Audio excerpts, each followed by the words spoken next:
आज के हम आपको इस वीडियो में बताएंगे पांडवों के स्वर्गारोहण के बारे में। श्री कृष्ण सहित पूरे यदुवंशियों के मारे जाने से दुखी पांडव भी परलोक जाने का निश्चय करते हैं और इस क्रम में पांचों पांडव और द्रौपदी स्वर्ग पहुंचते हैं, जहां द्रौपदी, भीम, अर्जुन, सहदेव और नकुल शरीर को त्याग कर स्वर्ग पहुंचते हैं, वही युधिष्ठिर सशरीर स्वर्ग पहुंचते हैं। हालांकि उन्हें अपनी एक गलती के कारण कुछ समय नरक में भी बिताना पीढ़ी ढहता है। इस पूरे सफर में उनके साथ एक कुत्ता भी होता है। आइए अब विस्तार पूर्वक जानते हैं कि वो कुत्ता कौन था तथा पांडवों को स्वर्ग पहुंचने में किन किन कठिनाइयों का सामना करना पड़ा। गतांक से आगे नगर के बाहर निकलते ही जब द्वारिका समुद्र में डूब गई तो यह दृश्य देखकर सभी को आश्चर्य हुआ। अर्जुन यदुवंश की स्त्रियों व द्वारकावासियों को लेकर तेजी से हस्तिनापुर की ओर चलने लगे। रास्ते में पंचनद देश में अर्जुन ने पड़ाव डाला। वहां रहने वाले लुटेरों ने जब देखा कि अर्जुन अकेले ही इतने बड़े जन समुदाय को लेकर जा रहे हैं तो धन के लालच में आकर उन्होंने उन पर हमला कर दिया। अर्जुन ने लुटेरों को चेतावनी दी, लेकिन फिर वे नहीं माने और लूटपाट करने लगे। तब अर्जुन ने अपने दिव्य अस्त्र शस्त्रों का स्मरण किया, लेकिन उनकी स्मरण शक्ति लुप्त हो गई। अर्जुन ने देखा कि कुछ ही देर में उनकी तरकश के सभी बाण भी समाप्त हो गए। तब अर्जुन बिना शस्त्र से ही लुटेरों से युद्ध करने लगे, लेकिन देखते ही देखते लुटेरे बहुत सा धन और स्त्रियों को लेकर भाग गए। अस्त्रों का ज्ञान लुप्त हो गया, धनुष पर काबू नहीं चलता था, अक्षय बाण भी समाप्त हो गए। यह देखकर अर्जुन को बहुत दुख हुआ। जैसे तैसे अर्जुन यदुवंश की बची हुई स्त्रियों व बच्चों को लेकर कुरुक्षेत्र पहुंचे। यहाँ आकर अर्जुन ने वज्र, श्री कृष्ण का पोता, को इंद्रप्रस्थ का राजा बना दिया। रुक्मिणी, शैब्या, हेमवती तथा जाम्बवंती आदि रानियां अग्नि में प्रवेश कर गईं। शेष वन में तपस्या के लिए चली गईं। बूढ़ों, बालकों व अन्य स्त्रियों को अर्जुन ने इंद्रप्रस्थ में रहने के लिए कहा। वज्र को इंद्रप्रस्थ का राजा बनाने के बाद अर्जुन महर्षि वेदव्यास के आश्रम पहुंचे। यहाँ आकर अर्जुन ने महर्षि वेदव्यास को बताया कि श्री कृष्ण, बलराम सहित सारे यदुवंशी समाप्त हो चुके हैं। तब महर्षि ने कहा कि यह सब इसी प्रकार होना था, इसलिए इसके लिए शोक नहीं करना चाहिए। तब अर्जुन ने यह भी बताया कि किस प्रकार साधारण लुटेरे उनके सामने यदुवंश की स्त्रियों को हर कर ले गए और वे कुछ भी। अर्जुन की बात सुनकर महर्षि वेदव्यास ने कहा कि वे दिव्य अस्त्र जिस उद्देश्य से तुमने प्राप्त किए थे वह पूरा हो गया, अतः वे पुनः अपने स्थानों पर चले गए हैं। महर्षि ने अर्जुन से यह भी कहा कि तुम लोगों ने अपना कर्तव्य पूर्ण कर लिया है, अतः अब तुम्हारे परलोक गमन का समय आ गया है और यही तुम्हारे लिए श्रेष्ठ भी है। महर्षि वेदव्यास की बात सुनकर अर्जुन उनकी आज्ञा से हस्तिनापुर आए और उन्होंने पूरी बात महाराज युधिष्ठिर को बता दी। यदुवंशियों के नाश की बात जानकर युधिष्ठिर को बहुत दुख हुआ। महर्षि वेदव्यास की बात मानकर द्रौपदी सहित पांडवों ने राजपाट त्याग कर परलोक जाने का निश्चय किया। युधिष्ठिर ने युयुत्सु को बुलाकर उसे संपूर्ण राज्य की देखभाल का भार सौंप दिया और परीक्षित का राज्याभिषेक कर दिया। युधिष्ठिर ने सुभद्रा से कहा कि आज से परीक्षित हस्तिनापुर का तथा वज्र इंद्रप्रस्थ का राजा है, अतः तुम इन दोनों पर समान रूप से स्नेह रखना। इसके बाद पांडवों ने अपने मामा वसुदेव व श्री कृष्ण तथा बलराम आदि का विधिवत तर्पण व श्राद्ध किया। इसके बाद पांडवों व द्रौपदी ने साधुओं के वस्त्र धारण किए और स्वर्ग जाने के लिए निकल पड़े। पांडवों के साथ साथ एक कुत्ता भी चलने लगा। अनेक तीर्थों, नदियों व समुद्रों की यात्रा करते करते पांडव आगे बढ़ने लगे। पांडव चलते चलते लाल सागर तक आ गए। अर्जुन ने लोभवश अपना गांडीव धनुष व अक्षय तरकशों का त्याग नहीं किया था। तभी वहां अग्निदेव उपस्थित हुए और उन्होंने अर्जुन से गांडीव धनुष और अक्षय तरकशों का त्याग करने के लिए कहा। अर्जुन ने ऐसा ही किया।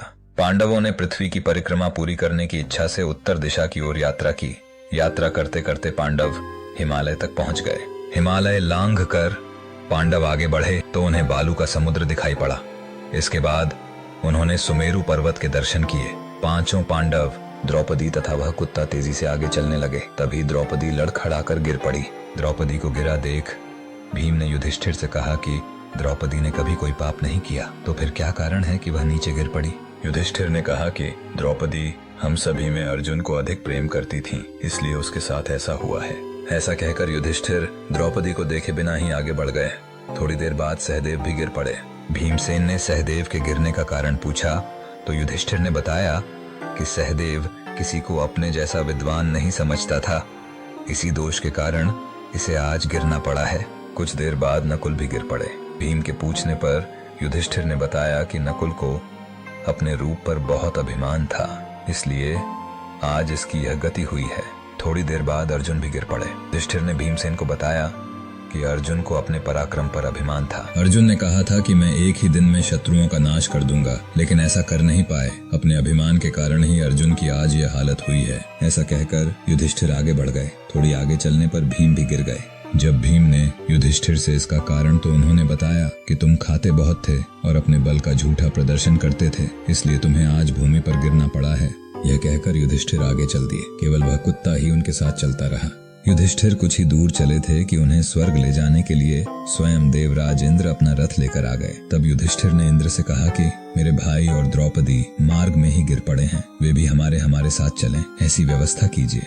तब इंद्र ने कहा कि वे सभी पहले ही स्वर्ग पहुंच चुके हैं, वे शरीर त्याग कर स्वर्ग पहुंचे हैं और आप सशरीर स्वर्ग में जाएंगे। इंद्र की बात सुनकर युधिष्ठिर ने कहा कि यह कुत्ता मेरा परम भक्त है, इसलिए इसे भी मेरे साथ स्वर्ग जाने की आज्ञा दीजिए।